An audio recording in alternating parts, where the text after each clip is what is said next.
Hello, everybody. Welcome to a first day stream. Thank you so much for coming along. I am joined by Liz Davidson from Beyond Solitaire and Joe Kelly, primary lead designer of Molly House, and we are so excited to have you all with us today. I'm super excited to be here, but Joe, you're having a day. Yeah. Yeah, I'm kind of speechless about the whole thing, to be honest. Yeah. Um, and like Liz was just saying, yeah, we just hit 100,000 on the backer kit, which is I don't know what to say about it. Yeah, it's all a bit unreal, and I can't really believe it's happening. So yeah, it's all it's all very cool. Yeah, it's so I'll say for my part, I'm joined. You can see Drew in the back, and then our younger brother Blake. They're like Whirligig Command Center back here. They're hanging out with me today.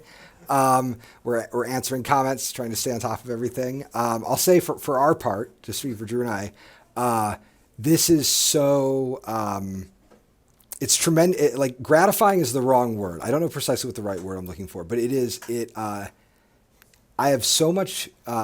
This is an amazing outpouring of support, not just for us, which we of course appreciate, but also for kind of this whole process and these sorts of games. I think Drew and I were very initially. We're always nervous about our projects. We're always very nervous about these projects, even ones we adore.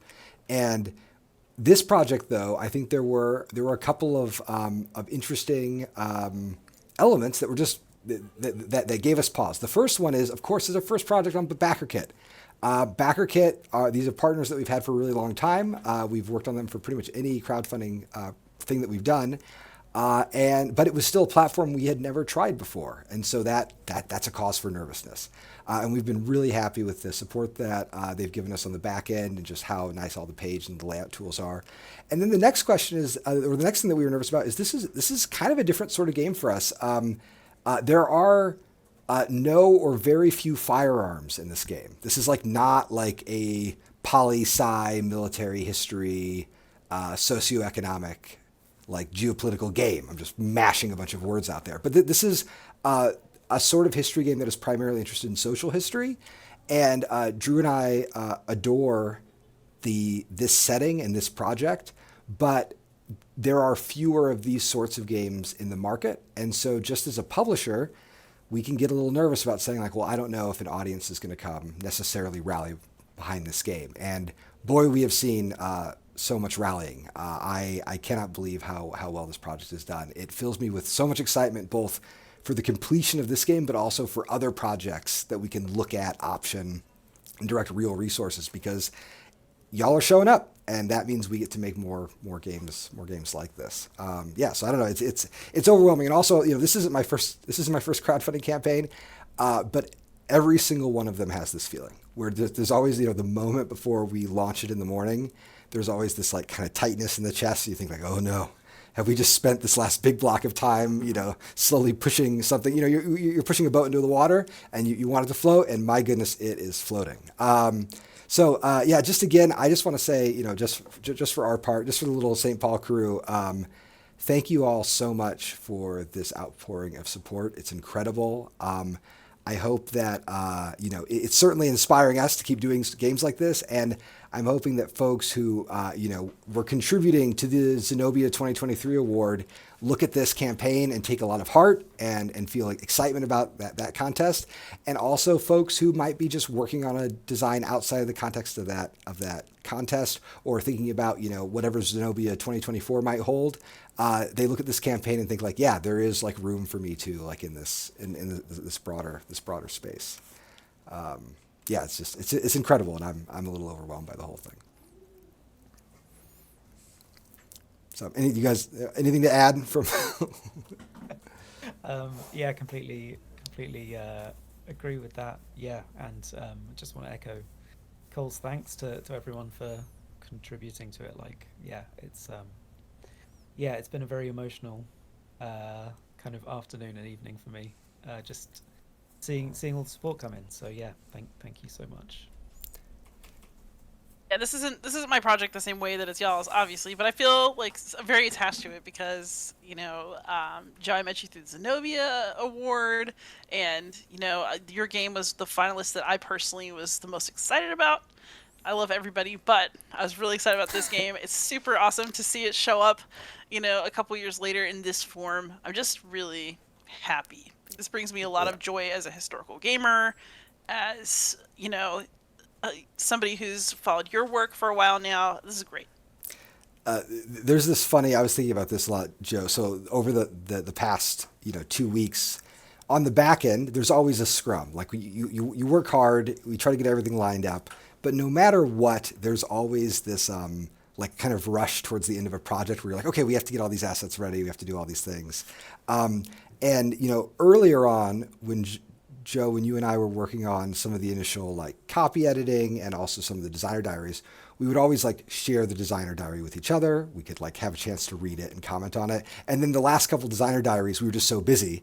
We were like, it's just, I will find a way to post it. And so what that meant though, was that we didn't have time to talk about the thing I really want to talk about with you, which is I didn't fully appreciate how long we've been working on this game until I was working on the last couple designer diaries. And I was looking through email threads, which are like hundreds of messages long, that have like very detailed proposals for different elements. And it was almost hard to track because I'm like, I don't even recognize that version of the game. It was like it's like so many layers deep. And yet, when I look at the final thing that you did for Zenobia, when I look at some of the earliest versions you showed me back when we were having those, we had our kind of like every other week Discord calls with the other members in our little pod. It still seems like it's Molly House, but just everything else is different. I mean, it's fascinating. Yeah. I was kind of reflecting on it, and like, in some ways, it's closer to the first version that I showed you. Yeah, Um, in the like, it was a single deck of cards, which is kind of like we're it back. ballooned out of that, and then it's kind of come back down to that again. So yeah, it's weird to see all these parallels kind of come back in this version. We have one of the developers at Leader has an expression about the development merry-go-round. This idea that like you'll do all this work and then you'll come back to kind of where you were, but also it's different in important ways. And I always think that like as when we're designing something, so often the design emerges out of like an instinct. This just like this intuition that there could be a game that exists in a certain frame.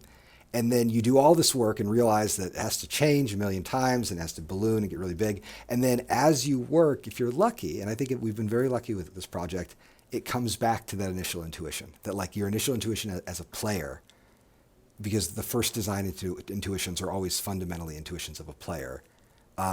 They were right, and then you can build a whole game. And I'm curious, Liz, have you found that true with like Night Witches and projects you're working on? Ooh, that's an interesting way to think about it. What I'm really looking forward to is knowing how I feel after further design work, because Night Witches very much does express my sensibilities as a player. Actually, what's really funny about Night Witches is it's a bizarre mashup of David's and my sensibilities, but it really does reflect the way we want to play. Yeah, But the process, like, I don't know. I've been joking that Night Witches is like having a really good first baby, so that you're tempted to have another one. oh no. Like, like- because David and I did a lot of talking about our intentions together, like right from the beginning, and so there hasn't been as much full circle because we really got that core loop in a place that we liked early, and then it's just been kind of building out. It's more like a heartbeat, right? Like we've Yeah. got like a core of the game and it beats, and so like you just kind of build the rest around that core thing, and then everything you think about adding, you're like, okay, does this go back to the original principle? Does this go Yeah. back to what we really wanted? Does this fit the vision that we had? And then like that constant talk about it. So I'm waiting for my more meandering Yes, well, design experience. that's I good. think it's gonna happen. Yeah, there's no getting around it almost. There's been a funny thing, there have been places, Joe, where as you and I have worked on the design, it is definitely like drifted from like what I wanted to do or what you wanted to do, and it would like really go far afield. And then we would have like a lot of hard, interesting conversations that would kind of bring it back. And what I've really loved to see is in the last 2 months, when we share design notes with each other, they're like completely in step. Yeah. And that's that. It's been amazing to kind of see that emerge. But like, I feel like I think we have a good sense of what's making the game really work. And Yeah, yeah, yeah. I The agree. thing that makes me the most curious is y'all getting into Step. Like, what kind of process was that? Because, Cole, you began as the mentor for this game. Joe, you were the original designer for this game. And then how did y'all get to where you were walking side by side, I guess, towards the end? I don't know. I think it well. So part of it, I think, is Joe. You gave me liberty to do really weird, big things with the design because I felt like I saw the amplitude of your natural testing wave, where you would really take big swings in the design, and then I felt like, okay, cool. I'm going to also take these big swings. And then just in the process of critiquing and expressing the moments where I felt like you and I dialed in the places where I felt like I was really failing. And I would like work really hard on something and show you, and you're like, I don't like it. And then I would say, I also don't like it. And then we would commiserate over the bad jobs that I was often doing. And then from there, I think that really helped me dial into your design priorities. Yeah, yeah. I think. Um, well, it's been like, I guess when we started working together, it was like a back and forth of like, I would have it for a month or two, and then you would have it for a month or two, and we'd like pass it back and forth, and then eventually it got to a place where I think we were both feeling quite good about where it got to, and it kind of entered more of like a development phase, but it was development that was still like making really big swings with the design. I feel like Yeah. until we got to this point where it actually feels quite stable where it is. I feel whether I'll be saying that in a few We'll weeks see. or not, I don't know. Yeah, there was a good Reddit thread where someone was asking like, how close is the game? And I'm like, well, I think it is. It is close. And I know that I don't have as much maybe cachet or something to say that because I say that all the time. But actually, this project reminds me a lot more of the second edition of Premiere, where there were changes post campaign, but they were actually pretty small scope. They had big implications, but when I would actually like look at the amount of rules that changed on the page, I'm like, it was 2 paragraphs that really got most of the attention. And I think there are content things that we have to work on still, and there's the number balancing that needs worked on, and then there's like maybe just a few core things. But there are places where I feel like the whole team is in step. So I haven't even told you this yet, Joe, and I'll just say it on the stream. You and I had a brief conversation about a festivity card that could allow people to like pull back cards. Yes. And Drew was having a meeting with Ricky about the solo design, and Ricky did something that he rarely does, and said, I have an idea that might be appropriate for the multiplayer game, and I don't want to suggest it, but the idea he suggested were jokers that would allow you to pull back cards, and I was like, okay, the fact that we're all in step on this, and we want like, just a little bit more of that like playful card energy in the festivity step, that's a really, really good sign because it means that Yeah. the prescriptions are like obvious and not difficult. And I do feel like a lot of the stuff we have it's all on the table. Okay, so here's what I want to do. We have, we wanted a little half an hour, 45 minute stream or so, just to celebrate a little bit and also to talk about the campaign. I want to, and then what we're going to do is we're going to show you all how the game works. And we're going to do that by showing the game on a platform called ScreenTop, and we will talk about a little bit how ScreenTop works. And then also kind of run through maybe a couple turns, maybe a festivity, just so you can all get a little sense of how the game operates. What I want to do before that though is I'm going to quickly scroll through the campaign page. My goodness, and just sort of point out a few things that we'll be talking about later. So here we have our page. One thing. That we'll be talking about later are the materials. We'll be going into kind of some of the design principles for the wooden pawns. All the art from Rachel that we highlight throughout. Rachel, we'll be hearing more from Rachel soon.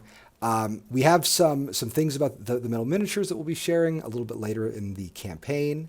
And then let me go down here to the...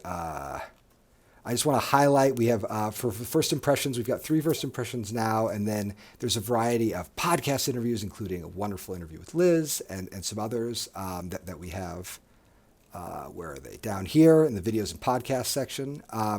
If you don't know anything about Molly Houses, after you've watched the wonderful header video, I would suggest taking a look at the Dr. Cat video on Molly Houses down here. It's really an excellent primer. And then we have the podcast interviews here. And then scrolling on down, we have our little Learn More section. Now, right now, you can click there and have some background reading materials. This is something I've always wanted to do with the campaign. I'm so happy that we can do it, where there's a mix of primary and secondary sources, so that if you want to really jump in and get into the material deeper than a 15-minute YouTube video, you can read the court records. You can read a lovely excerpt from a dissertation about some of the game's central themes, just to kind of immerse yourself in the period.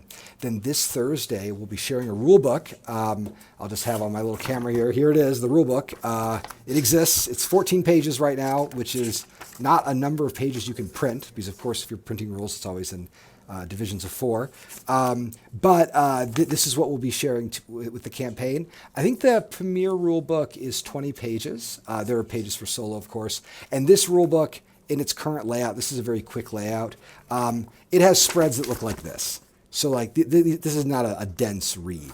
And I'm sure that the final rulebook will have a similar kind of approach. So the rulebook will come out on the 19th. Then next week, we will have playtesting kits. We're hoping to have them on a couple different platforms, as well as a physical print and play for people who might want to do a print and play. Now, I will just say, as a reminder, game is still under development, so before you invest too much in a very nice print and play, know that this is a game that's going to change. As a general rule, we don't do version support for Kickstarter versions of a game because it's a nightmare. So what we do is we'll say, here is the Kickstarter, or not the Kickstarter, the backer kit, our crowdfunding version of the game. We kind of version lock it, and then as we move into development, if you want to update your kit, you can usually figure out how to do it, but we don't provide kit updates. It gets too messy. And then just briefly, I wanted to touch on schedule before we get into Molly House. Tomorrow, I will be hosting a little game design stream. I'll be doing it right here. And basically, you are going to hang out with me while I finish out layout on this document and prepare it for its release. I will talk a little bit about other versions of the game, and I'll get into the back end of how the files work. I'll talk about like how we do some of the art. I'll show some of the different process things, just for how we're kind of building this whole project. Then on the 23rd, there'll be a full playthrough stream, a full game. You'll be able to see it all working. On the 28th, there'll be a stream with Rachel, where Rachel will be talking about process and research and all the work that goes into the art for the game. One thing I'll say about the art for this game is, while we are using some period art, probably the majority of this game will have commissioned art done by Rachel in this style. We have never worked. This project already has about as much commissioned art as any of our other projects, and that number is only going to go up. So we want to celebrate that fact and allow Rachel an opportunity to show some of their amazing work. There's also, I'll mention, a link to Rachel's store on the page and her portfolio. So if you want to see some other things that Rachel's done, you can find those there. And then on November 7th, we're going to have a kind of book club with Joe and Dr. Cat, where we'll be talking about those reading materials and the broader context. I'm very excited for that. I think I just really hope that that for folks who want to be able to really jump into the world of this game, they have a chance for that. And then, what I'll say about the production schedule is most of our production schedules are pretty conservative. And we are hoping that by this time next year, you have a copy of this game in your hands. And I feel pretty comfortable about this because as much work as this game has taken, it's not going to be as thick as John Company or Arcs or anything that takes 2 or 3 years. A lot of the art that you're seeing on this page is very close to final art. We have a lot of the core materials of the game done. It's just about doing that last little bit of development. Okay, cool. So that's the page. We'll go back there. Joe, do you have anything to add? I felt like just... No. No, that's all good. All right, excellent. All right, well, let's get into it. Liz, are you in this mod? I think so. Oh, you click the join button on the left hand. Sorry, we will. Hold up. This is actually, I will stream this because this is This is the heart of it. This is the real. We're screen topping now. Okay, so here's Okay. Molly House. I thought I was in. Am I not? So I think you are in, but there is a button on the left that says join, and that will allow you Right, to I'm just select a hitting player. play again. Join. I'm selecting green. Well, I'm already Am I here? green. Oh, it's letting me. It's as if Oh, you should pick red. it thinks I'm the host. Uh-oh. Okay. We're going to figure this Uh-oh. out. It's all right. It's all right. It's This all is right. my game of Molly House now. Yep. everyone. Sorry. Okay. I'm going to send you this link again. And Special solo edition. uh-oh. How am I going to send this link to you without messing up the camera? I'm going to send. I'm going to send you this link. So, oh, that's right. Joe, could you send the link to Liz on Discord? Because I can't. If I click away from Discord, we lose video. Otherwise, I'll use the platform formerly known as Twitter to send you the link. Are you emailing it to me? I'll email it to you. Yeah, hang on. Because I'm not cool enough to be your friend on Discord. Oh no. Okay. Well, this is now. It's Yeah, all really coming out. I've just emailed it to you, Liz. Fantastic. Well, what is a game of Molly House without No. a party and then drama related to the party? You know, the one thing that is not in Molly House, and I don't, I'm not going to derail the development of the game for this point, but Molly House starts after all the characters, all the players, know how to access the Molly House. There is no like figuring out where the Molly House is, learning the proper signs and signals. That's like the prequel to Molly House or something. And there were versions. I mean, I remember, Joe, there were cuts where there were multiple Molly Houses. There were a lot of like different early versions where that was more of a consideration. And it was just a place where it's amazing in the game form. Sometimes it feels like, you're working in movies or something where you have to just pick like a moment. Like you can't have it do everything because you'll just, a lot will kind of spill out. Okay, cool. We're all properly in. So this is ScreenTop. ScreenTop is a totally free browser-based platform for playing tabletop games. It's great. Oh yes, sorry. Thank you. There we go. It has a few peculiarities, but I will tell you that every digital platform for games has peculiarities. And so, for instance, the R key in ScreenTop rotates the screen, which I'm sure is good for some game. I'm sure it's great for people who are really into one specific game. It's the best key in the thing. But WASD will move you around like normal. When you click on a stack of something, you only select the top of that stack, such as that. If you double click on a stack, the little number of its quantity will appear on top to indicate that you have the entire stack selected. Cool. So that's how that works.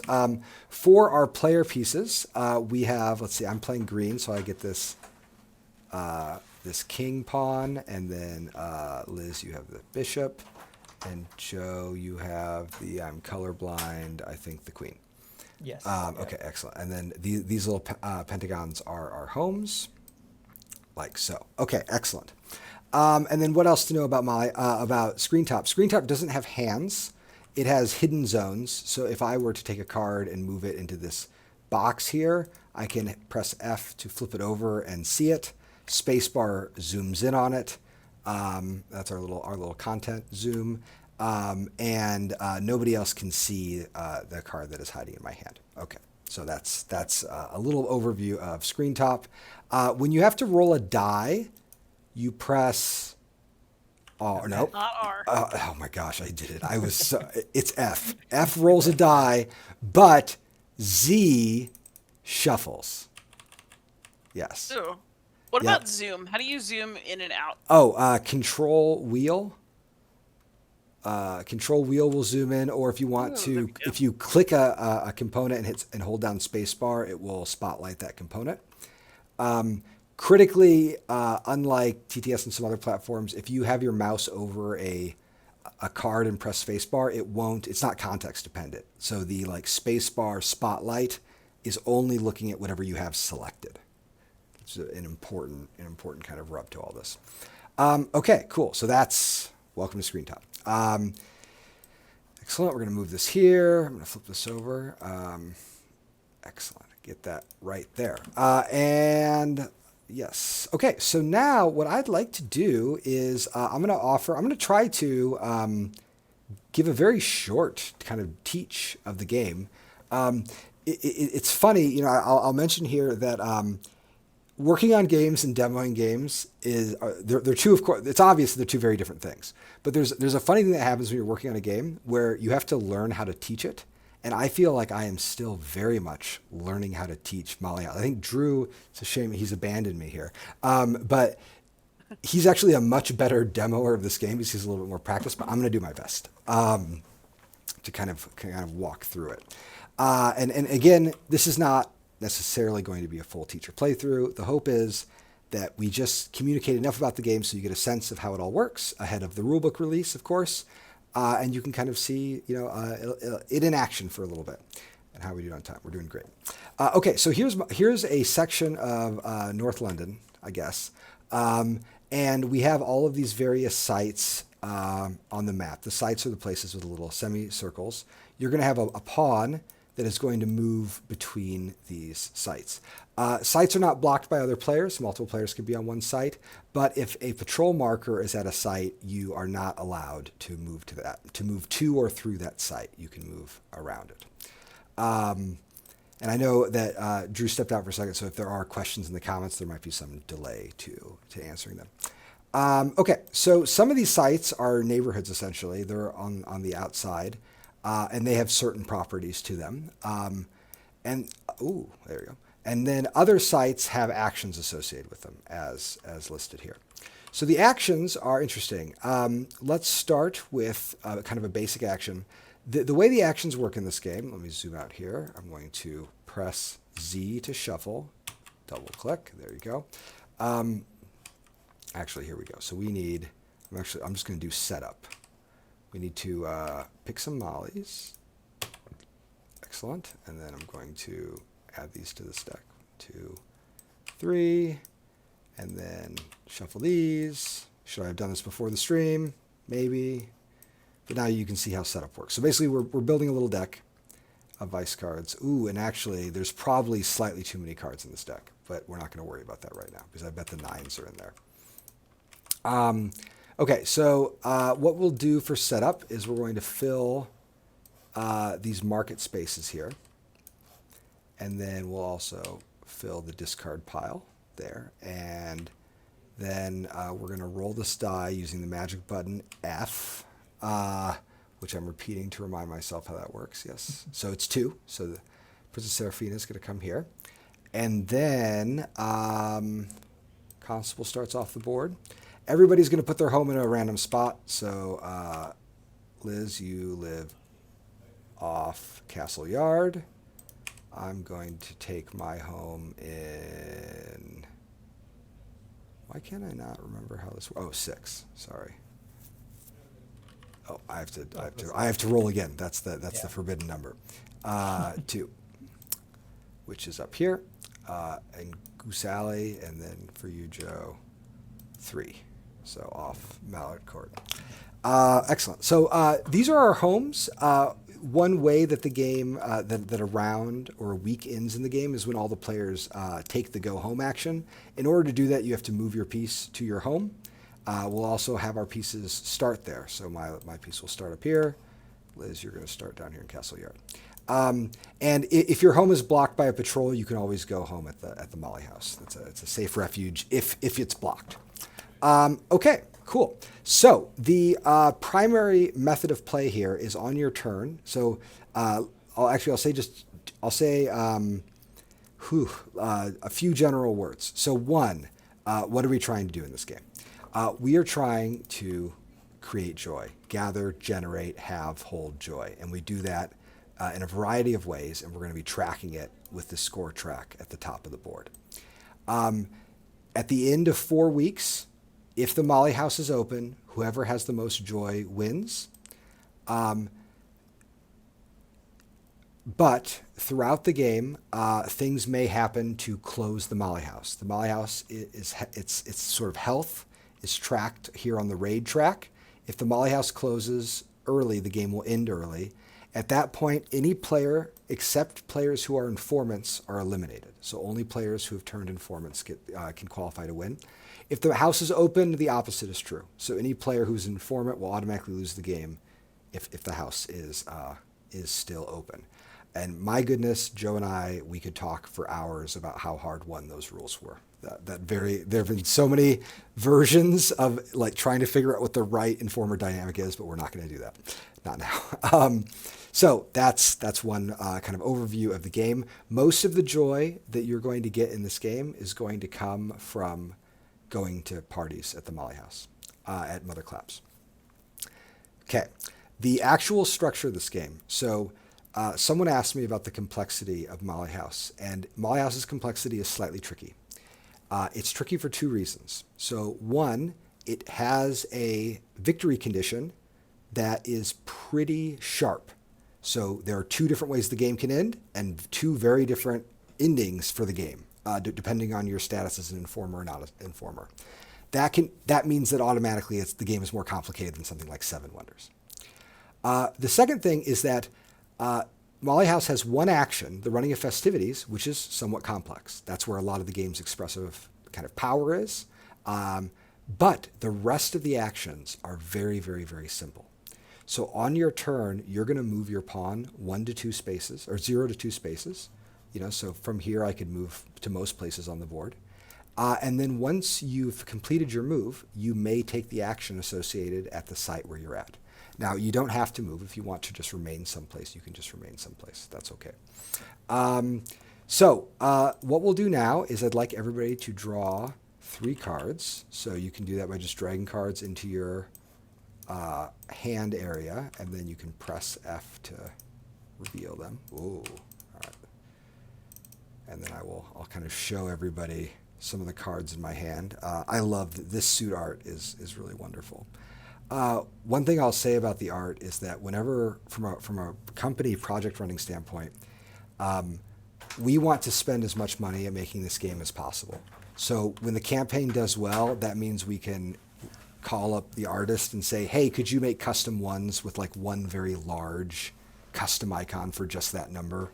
Can you make custom cards for these and those things? And we're not precisely sure what we're going to do yet, but just a lot of really good work gets to happen on the back end. Then, now that we've got our starting hands, we can proceed to play. So the way this is going to work is I'll say for the first round, we're all going to take actions that don't have to do with the Molly House, and then we can do a Molly House action for the second round. So every action, every spot on the board is associated with an action. And I'll start here. Yes, I'll start here, and I will talk about the courtship action. So when you're in a neighborhood, these neighborhoods are associated with potentially a Molly card. And you'll note, I'll just kind of zoom in here to show this. Goose Alley here is connected to Princess Seraphina, and it has a value of 2. Now, over here, the courtship action is explained right here. And what this icon means, and by the way, these are my bad icons that I bashed together one long Saturday. But here's how to decode them. You're going to play a number of cards, the player taking this action, equal to the number on the pink link. Then you're going to collect the Molly into your hand, and then a number of cards is going to be trashed from the deck equal to the number of cards that you played. And then any cards in your play area come back to your hand. Now, this action is actually very similar to lots of actions in the game, so it's a good one to kind of walk through slowly. So I want to go courting Princess Seraphina. And so what I will do is I will reveal 2 cards to the table. So I'm revealing a 1 fan and a 2 fan. After I've done this, I will take Princess Seraphina into my hand, and then I need to trash cards from the deck equal to the amount of cards that I have just revealed, which is that 2 value right there. So we trash 1. Whoops, I've forgotten an important step.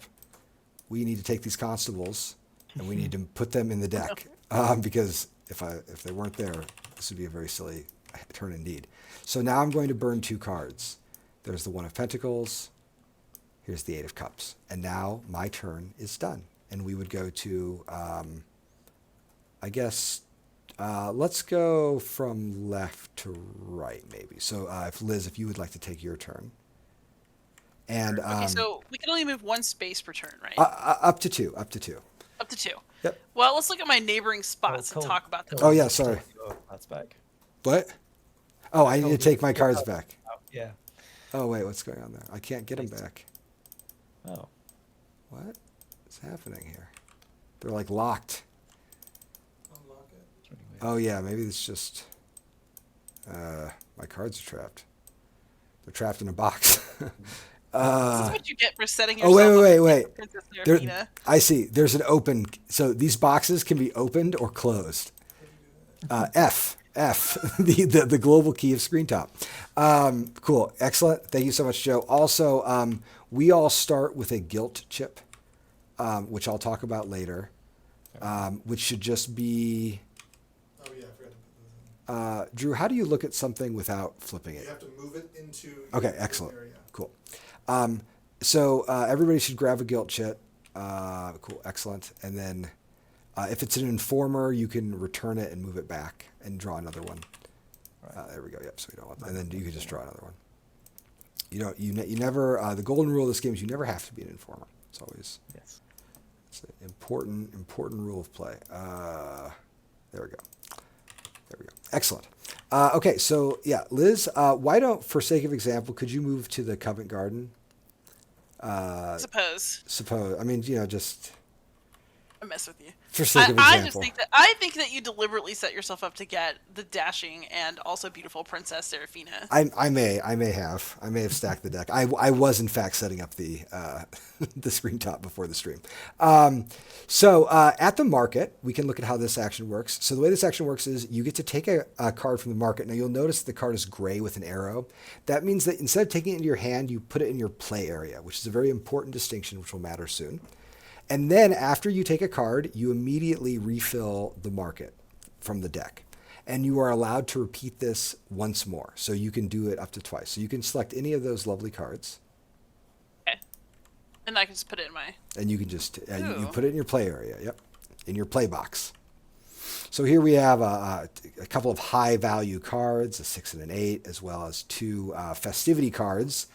Gin for Christening and a doll from Lying In. It's fun that we actually have really good festivity art, but we haven't put it in this kit yet.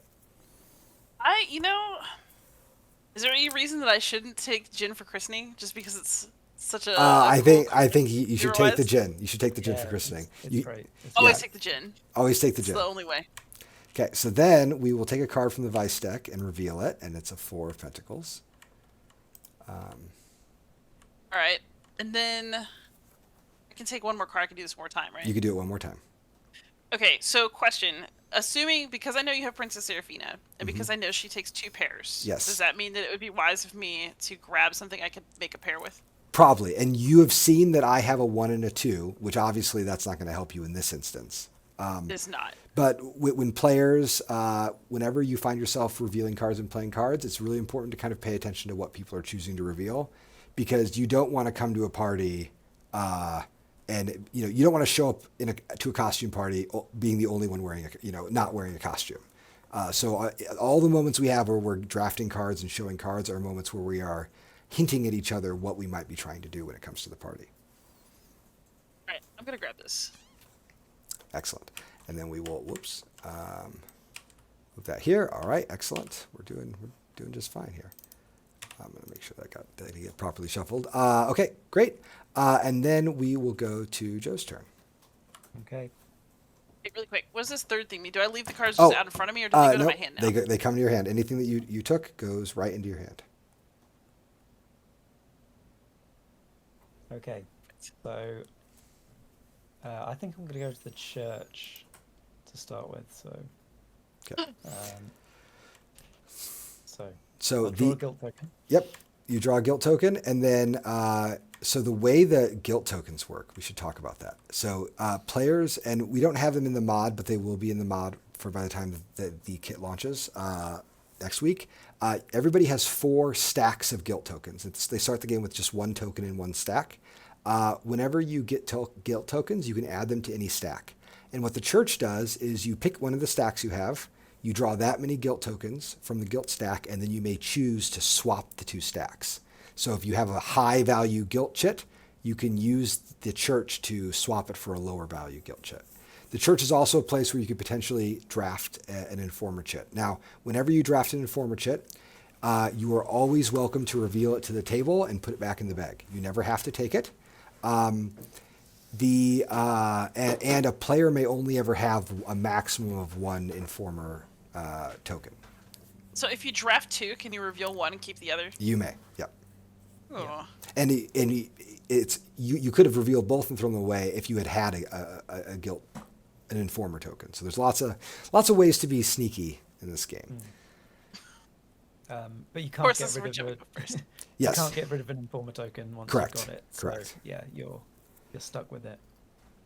Yeah. So I'm going to put back the one that I took because it was actually worse than the one that I already had. Perfect. I believe you. And And then I just draw a card. then you just draw a card, which goes right into your hand. Now, whenever you have to draw cards in this game, you always only draw one card at a time. It's very important. Okay. Cool. The other thing is from the church, I could accuse anyone else of being an informer. Yes. Normally you have to be in the same space, but if you're at the church, you can accuse anyone. Yep. But I think you're all fine. Yeah, I think we're all friends. It's the beginning of the first week. We will talk a little bit about accusations later in more detail, but Joe's absolutely right. This is precisely when you can accuse anybody instead of having to chase them around, which can be tricky. Okay, so now I'm going to take a look at my hand so people in the stream will see what I've got. This one, so Molly cards, you'll notice they have a suit. So I have a Molly in my hand, as folks know. Molly cards have a suit in the top left. They also have a value. That value is only for liability if a constable comes checking for you. So it's just a bad number. The stars on a card are the card's potential joy value. And then a Molly has a requirement. So in order to start festivities, you have to have a Molly to play initially, and then you start a series of festivity rounds, which we'll talk about in a little bit, and you're trying to build collectively a single hand that meets whatever the festivity target is. So I want to start a party. I'm interested in doing that, so I'm going to go here to Mother Claps, and for our party, I will use the Molly that I have just gotten, Princess Seraphina. And Princess Seraphina is interested in 2 pairs, trying to find 2 pairs in this wide world of ours. Now, before the party starts, anybody is welcome to bring items, to bring festivity cards that will change or alter the rules of the party. Now, before we do that, though, I'm going to talk a little bit about how parties work, and I'm going to use this sort of cumbersome set of Race for the Galaxy knockoff icons that I built. But it's a good guide. And actually, these icons even might be slightly wrong, so I apologize because it's from a slightly older version of the board. So first, for a festivity, a Molly gets elected, right? So not elected, selected. Then any players can play items. All players get a chance to add items in clockwise fashion. Then we have a number of card rounds of play. This can be any number. This is going to continue until all players pass. When you pass, you can no longer add cards. Now you'll notice that the little icon here in the center means that every round you're adding a card from your hand to the table in front of you. When all players have passed, the festivity is over, and we're going to see if it is successful. If it is successful, we are going to see which cards enabled it to be successful. Then we're going to do some scoring. Then cards are going to get burned out of the game equal to the number of rounds. So a very long party is going to mean more cards are going to get burned out of the week. And then at the end of the turn, or at the end of the festivity, cards are going to go in various places, and I'll talk through that. If the party is a failure, then I'm gonna draw cards as the festivity runner. I tried my best, and the house knows it. I'm gonna gain cards from my hand equal to the number of rounds that we had, and then everyone's gonna collect everything back up. And then at the end of during cleanup for the festivity, this is now on the right, any mollies that were played are going to travel around the board. They're going to go to different sites, and then any items get trashed. So that last item is actually why I didn't ask anyone to play items quite yet. It's important to know that if an item were played right now, and the festivity did not go off very well, the item gets trashed. It goes into the discard pile. Now, the discard pile can be rated. If you go to the Thief Taker's office, you can take one of the top 2 cards from the discard pile. But if you have a cool item, you might want to save it for the right party, like a nice bottle of wine, just for the right occasion. Okay, but I've gone here. I'm playing Princess Seraphina with 2 pairs, and I will now ask the table if Joe or Liz, if you'd like to play an item card. I guess I'll hold off. I mean, you I can know. bring your and This the is- gin. This is just so that you can court Princess Seraphina. I know It's true. You're not wrong. The gin is a rare item that is almost always good. So but you don't need to play it. Let's do a normal one, just so that people can see like a normal. Sure, this is a non-gin party. You should always go to a non-gin party before you go to gin parties. So gin o'clock somewhere. yeah, Joe, do you have anything you'd like to play? I will not play an item. Okay, excellent. So now we begin playing cards. So I'm going to start with this little one. And Liz, you have the next play because we're going clockwise. I always forget clock. I'm imagining a big clock that goes like this. There's a funny. And you just play one card at a time, right? Yep, just one card at a time. All right. Trying to make So- pairs. Oh, and Molly's are wild. Oh. All right, there's a 6. Excellent. And Joe? Okay. So, I believe I saw a 2 come out of Cole's hand earlier, so I'm going It's- to play a 2. Yes. All right, we're doing it. And here we go again. I'll take the 2. Liz has got us covered. Joe? Ooh. So, Oh, yeah. So this is a good moment because I'm almost certain I know what you're about to talk about. I actually remember this rule, and I know it's coming, but I feel like we can just learn Aha. from my pain. Yes, excellent. Okay, so play another 2. now we have ourselves a situation. I can pass and be done, which is almost certainly what I'm going to do for the sake of argument here. So I will pass. Let's see, what's the? Oh yeah, look at you, and you're very good. You're very good too, Joe. So I'm going to go ahead and pass. And Liz, unless you've got something very magical in your bag, you should pass as well, probably. Oh, but I should have played that gin and just to get all these points. I will also pass. Okay, excellent. So because everyone has passed, we have completed the festivity, and we will now see if it's successful. Now, here we have something that has happened where there's more than one way to complete the festivity. So our festivity goal was 2 pairs, which we, of course, have. We have a pair of 6s, and then we have a pair of 2s. We have, for instance, my lovely 2 fams, and then Joe's okay 2 pentacles and okay 2 coins, or 2 cups. However, Molly House has a set of important rules about what to do when there's more than one way to make a festivity. The most important rule is that you use the lowest cards first. Molly Houses are places of expression, but also discretion is part of the. It's impossible to get around the core discretion that makes these parties even possible. So if a party is possible that is a little less noisy, then that's the party that's going to be decided upon. Now, in this case, we just have all 2s, so there's no one's going to win the lowest number. But so then we look to see. Let me zoom in here. Which suit is sort of trump, and we always start with the active Molly suit. So the heart. Hearts are the most valuable suit, followed by cups and then pentacles. So my poor fan is not valued. Nobody likes that fan. It's not going to be selected here. So the cards that are selected then are, I'm going to tap these to the side. Liz's 2 6s and Joe's 2 2s. My cards are not going to be selected. So first thing we do here on this bottom track is we're going to do this. Then the person who started the festivity is going to score 2 joy. So that's me. I'm playing green, so I will take 2 joy. That's just the joy for starting the festivity. Then we are going to advance the reputation scoring chart according to the suit of the Molly. So this advances the value of hearts, which we'll talk about in a little bit. Then, before we do anything else, we need to burn cards from the deck equal to the number of rounds played. So that's pretty easy. You just look at whoever played the most cards, because that's going to tell you the round number. So I'm going to burn 1 vice card, and then I'm going to burn 2. And we have a constable. Uh-oh. Here he is, our first constable. Oh, He just bust up our party. He busted up our party. Now it's okay. We still had a good time, but but with some qualifications. Some of us might have been caught on the way home. So this is the Constable of Fans. Now the first time a constable comes out, there are 2 constables of every suit. Everybody is required to reveal the highest card of that suit that they have.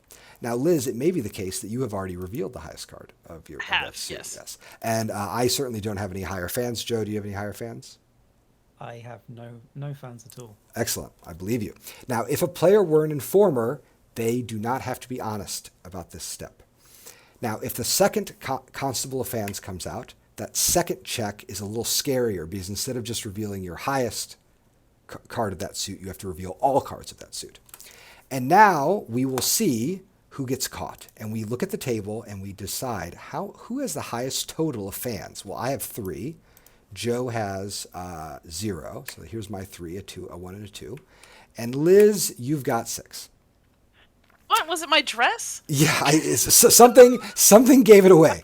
And what happens now is the constable is going to give you a choice. You can either discard all of the fans in your player area, or you can draw guilt tokens equal to the number of fans in your player area. That card's gotta go. I'm not doing that. Okay. And when you draw guilt tokens, if you draw an informer, you are always welcome to show it to the table. So, that in some ways, a single draw of an informer token that you can just reveal is the best case scenario here because you will have received no penalty. Oh, okay. So actually, you know what? For instruction's sake, that might actually be good to do anyway. Okay. I'm just going to take a bunch. I mean, it's not like we're playing the full game, so there's no. And you're not taking you're taking 1 because you only take 1 for every fan card. It's Actually, for the card, not. yeah, I'm gonna actually not for the check that number of rule fans. because yes, correct. I'm gonna check that rule because Okay. it's changed a couple times, and I gotta remember. That's the thing. Like, man, I gotta draw 6 of these things. I can't do that. Okay. That sounds right to me. Yeah, 1. I'll just go to church and give them to some. Yeah, there you go. Oh yes, when they take 1 in their play area. Oh, it is. I think it is. Oh yeah, it's in your reputation stack and play area matching the suit, which I don't think the rules say. That's right, Joe, isn't it? Yeah, that's Okay. That's my understanding. Yeah, well, this particular rule, at one point it was 1 for every card in your area, and then we made it cards of that suit, but in 2 different places. We're in the weeds, and the rules are clear. Don't worry about it. Yeah. Okay, so Liz, you're going to be taking a guilt token. So just take it to my little. Take it to your private area, and then you can reveal it to yourself. And then what you're going to do, so you can announce an informer and throw it away if you'd like. And then critically, any guilt tokens you have, Liz, you should arrange so that they're in stacks. Oh, I guess because we can see that you have stacks in your player area, we can just keep them in here. Oh wait, no, that's not right. So you have to move your guilt tokens to the table. They should be face down because you will need to arrange them in stacks. Now, Okay, and then I can just kind of check on them every so often. correct. Now, there's a little bit of a game here because this new guilt token you could put here in 1 stack with 2. And the reason why you might want to do that is it can make it more efficient to lower the value of a stack, but it creates different kinds of liabilities. So there's a little bit of play about like how you do that. I'm gonna leave this in 2. Okay. For now. Perfect. No, you know what? I will stack them. I'll stack them. Okay, great. I have my thoughts. Neither of them was an informer token. I'm sad to say. Okay, This is excellent. just tough. Okay, so that's the constable check. First constable, not so bad. Then we are going to do the next step. So we have trashed the cards. Now, let's say I had to trash 3 cards, and the first card I drew as a constable. Whenever a constable check happens, you stop. However many cards didn't get drawn, just don't get drawn. The constable is a break on the drawing from the deck. Now, you lucky people who had cards contribute to the festivity, who were good party runners. What you're going to do now is those cards are going to get added to your reputation. So coming over to Liz's play area here, We haven't scored them yet. Oh, yeah, we haven't scored them. Yes. So they get scored as they enter the reputation stack. So Liz's 2 cards, each one's worth 3 points, and they're both going to get kind of added to the reputation display, and Liz is going to score 6 points. And then Joe, you can do yours as well. Okay. So that's So 2 points. 2 points for Joe. Excellent. There we go. Liz is in the lead. And then my 2 cards, critically, they go to the gossip pile, which is not so bad because they were low value cards. So any card that is not chosen goes to the gossip pile.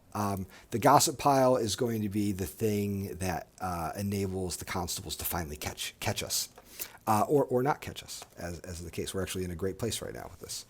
Those 1s and 2s. Basically, I'll just say briefly, when we get to the gossip stage of the game, we shuffle this pile and we then fill any market spots, anything that needs filled on the board gets filled from the gossip pile, and then the remainder of the cards adjust the raid track.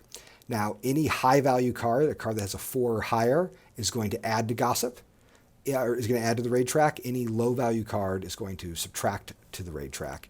And as the raid track advances, it will make the guilt tokens a lot stingier. It makes them hurt a lot more. And eventually it will in the game.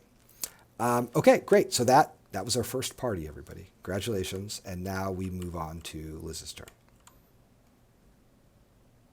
Right. So, okay, I've been hanging out at the gardens. Can you stay in the same place, or do you have to move? We need to move, Yeah, can stay. correct. Thank you. And thank you, Joe. No, no Joe worries, is, no worries. Yeah, sorry. Joe's on it. So I just rolled a die, and Princess Seraphina is going to come hang out in Mallard Court. Got it. Okay, so I need to move. Mm-hmm. And my options are church, which we've already seen. So let's go to the hotel and coffee house to just do something different. Okay. Let's be experimental. There you go. All right, let's see how this works. So this one says you're going to reveal 1 to 3 cards from your hand, and then you're going to draw that many cards, drawn 1 at a time, and then you're going From to the pull. deck? Yep, from the deck, and then you're going to pull any cards that you have face down back into your hand. So this is a good place for chit chat, good place to share thoughts, intents. Okay, so basically, I put cards out face down. Face up. Face up. Yep, we all get to see what they are. And it could be anything. You know, I know that you've got your Jinn, so doing that is not really going to tell me anything new. But I get it back, right? I get it back Yeah. whatever I put down. Yep. Yeah. Oh wow, such amazing gossip that you didn't know. Are there any other cards you want to and add? then I'm gonna put this out.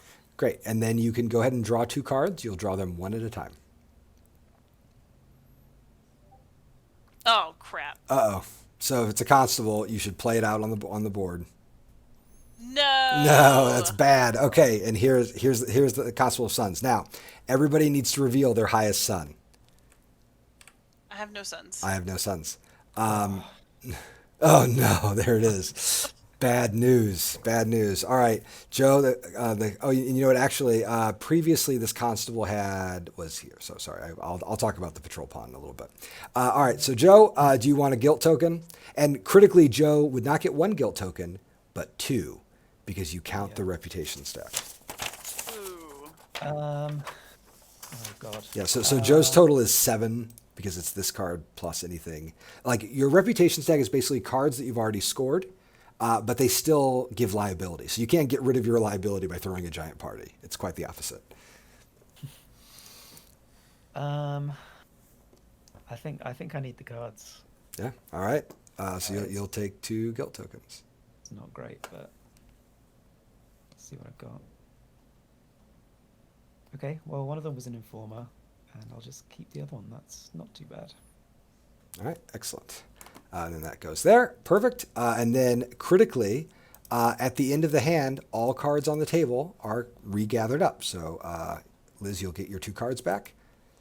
And that's the action. Now, this I don't get my second card, right? Yep, you don't get your second card, and so this is part of the character and texture of my house. So Liz had a turn where you went to get a card, and you wanted to get 2 cards. You got 0 cards, but critically, you did tell the world you have a 3 on hand, which is quite useful. And now we move to Joe's turn. Cool. Oh, and the constable should come to where I am. 'Cause, Whoever was arrested. Yep, the constable always comes there, which just means that spot can't be you can't take the action there, and you cannot move through there. So I'm gonna go. I want to go to Covent Garden because I want this card. Looks pretty good.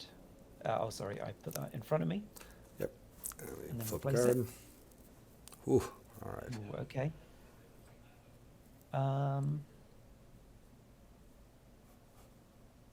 I'm gonna take this doll as well. All right, excellent. Ooh, and there's the cup constable. So now everybody needs to reveal their highest cup. Oh, it's me. It's almost certainly me. And then Joe, do you have a cup higher than a 2? I don't. All right. So this Molly, Susan Guzzle, is a 10. So I will. Yes, she is. Yeah, she is a 10, and that will certainly catch me. And I now have to choose. I will definitely be keeping this card, but I do have to take a guilt chip for that, which I will do. Okay, put that there, and then at the end of the turn, this one has moved, unfortunately, to the Molly house, and then all these cards come up. This is the worst place for the constable to be, the Molly house. Badly chokes the board.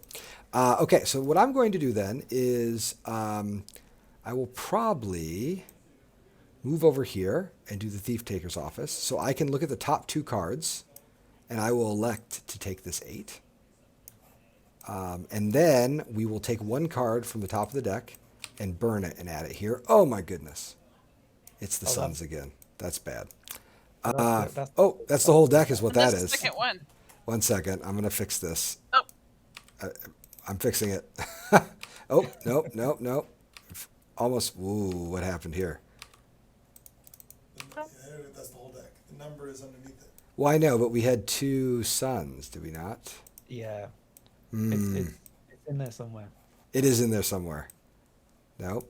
Now we're all in the mix. Let me. Shall I I'm just staying do it out of for this. it? Yeah. Do you want to just find it, Joe? I'll find it. Yeah. that's Okay. fine. Okay. It's important. I want to talk about what happens when there are 2 Suns out. I'll just go through the whole thing. I'll get there. No. No. Look at all this beautiful art. It's lovely. It's gonna be at the bottom. It's going to be at the bottom. was at the Of course. bottom. It's at the bottom, of course. Excellent. Thank you for catching that. We'll flip that. Uh-oh. All right, Joe, No, you're okay. in charge. Perfect. Excellent. Good. Okay, so the second Pentacle Constable is out. So now all pentacles in your hands need to be dropped onto the table. And I know Joe's got one. Yeah, I don't like this. at all. Yeah, this is a bad play. Let's see. Bad happenstance. All right, Joe's total, their total is 11, and so the constable is going to come to Joe's space and arrest them. Now Joe has to choose: keep those 3 cards or gain 3 guilt chits. I think three is too much. I think, Okay. yeah, These are going It's to a go lot. in the gossip. those critically go in the gossip step Yeah, stack. so I'll put them over there. Excellent. Not so excellent, really, but Not we for me, made it no. through. Now, at the end of my turn, any cards on the table go back to my hand. One thing I will add here is, of these constables, we now have one constable that has been fully triggered. So now pentacles are actually quite useful. They're safe. The constable's been fully triggered. The hand will end, though, when 3 of the 4 constables have their second copy out. So we are potentially only 2 cards away from the end of the hand. And that is the end of my turn. So it goes to Liz. We'll probably do one little set of turns, and then we can wind down, and I'll talk about a few other little elements of the game, and then we'll call it a stream. Absolutely. Oof. Okay, so I can't go back here, which stinks because I could have used some more cards. I could stay where I am because there's no constable here, right? Yeah. Or do I have to move? You can stay there if you'd Or I like. can go 2, right? So I could come here. Because we're allowed to share space. Yes. And this one lets you, look look at at the the- top. Yep. So you'll look at. Whoops, that's the whole stack. Look at the top 2. You can pick one of these 2 cards. Okay. So maybe I'll just take a little low one. Take a little low and safe. Nice. Okay, and then we will take the top of this card and flip it. Oh my goodness. Oh, Lord. It's well. All right. You're not very sneaky. Your highest heart, your single highest heart, which Liz, yours is already out. because it's I already just put it in your out, yeah. reputation. Okay, so Liz, you've got it at 6. So the constable comes over here. Your total liability is just 1, so you can take 1 guilt token, or you can discard the 6. Do I lose points if I discard the 6? Nope. Sort of. Sort of. At the end of the hand, we will do our reputation scoring. And every card that you've scored in your your reputation stack will be worth joy equal to its status. So hearts are currently worth 1 joy every. Oh, every no, I'm turn. gonna hold on. Okay, Yeah. let's take a guilt. Hold on. Hold on. Oh, hold on. But wait, there's more. No, don't hold on. I mean, I'm glad you're holding on to your 6. All right, let's see. What is my guilt here? Oh, that sucks. But it is not an informer token. I'm gonna There put you this go. stack over here. I'm gonna go to church and get rid of that later. Yes. Okay. Yeah. You always clean that up later. Now comes back around to Joe. Okay. In the interest of showing everything, I'm going to go take the action we haven't taken yet. I'm going to go cruising. Oh yeah, excellent. So An important action. I can reveal as many cards as I like from my hand. Mm-hmm. So I'll just reveal them all. Then I can draw the same number of cards. Yes. Yep. And you'll do it one at a time. Oh no. There it is. There's the other constable. Now, let's say you hadn't drawn a constable. The cards that you draw can go into 2 places. They can either come straight into your hand, or they can go into your reputation stack. In this case, that second constable is out, and it's fans. I don't have any fans. Do you have I any don't have fans? fans. And Liz? Only the ones you see. Only the ones you see, which is enough. So the constable comes once again to Liz, These guys are just hounding me. and you can keep your 6, or you can get a guilt chit. The fans aren't worth any points at the moment. It's I'm true. gonna dump it. so Yeah, it just might dump be- it. Worthless fan. I put it here, right? No, it goes to gossip. Sorry, this. fine. It'll go to this. So yeah, this thing. Will it That's flip it, yeah. automatically? It'll flip. No, it will not. I got Let's it. do that. Whoop. Okay. Okay, excellent. So that is the cruising action. The cruising action is one of the ways that you can get cards into your reputation without participating in festivities. So it can be quite a useful action. Now it comes back around to me, and I'm looking at this board. I have Sorry. to discard. my Oh, cards yes. at the end. Correct. Sorry. Thank you, Joe. My goodness. Sorry for stepping on No, that. I just need you to know that your flirtatious ways this turn busted me. Yes, it's true. I'll be honest. Liz, but you have a lot of points. So Liz, I just want to note, Liz has a lot of points and a very stacked hand. It's lovely. So I just want to underline how Joe ended their turn. At the end of the turn for the cruising ground, any card you reveal gets thrown away, which is really important because it is not an action that generally generates cards, whereas the coffee house can generate cards. Now, from my perspective as a player right now, I'll just say that if either the cup constable or the heart constable is drawn, the hand is going to end. Now, when a hand, not the hand, well, the week ends. When a week ends, you can be in one of 2 places. So if you are just out on the board when the week ends, half of your cards, a random half, are getting thrown into the gossip pile, which is not great. That's not because you might not want to have your cards enter that. But if you choose to go home early, so if I travel to my house here in Goose Alley, I can choose which half of my cards are going to the gossip stack. Now, in my present hand, it doesn't matter because both of my hands are bad for the table. But this is an important tool that good players have to keep the house alive and bad players have to damn the house. Now, once you've gone home, on future turns, every turn you're always just drawing a card. And if it's a constable, it's getting resolved. And if it's not a constable, it's just going into your hand. But you are immune from all constable checks. You also are not allowed to participate in parties once you've chosen to go home. So those are just things to know there. Lastly, the very last part of the game, which we didn't describe, which I'll just say very briefly here, is the accusation system. So the way the accusation system works is you go to a spot with a player, so I could go move here where Joe is, and either before, during, or after my action, I can choose to accuse Joe. Now, when I do that, I select one stack of guilt tokens and reveal all of them. And Joe must score them. So, if you have a big stack that has a lot of high negative numbers, an accusation can be quite damaging, because instead of having a chance to go to the church and fix that stack, you just get stuck with those negative points. But then we figure out if the accusation is successful. If Joe were an informer, I would be lauded by the house, and I could then tuck any number of cards into my reputation, which is great. If I was wrong, though, Joe gets that scoring bonus. So Joe could take cards from their hand and score them, and that is here. Sort of is what's being described here. This is. Please read the rules. I'll give this graphic more thought later. That's the note I want to.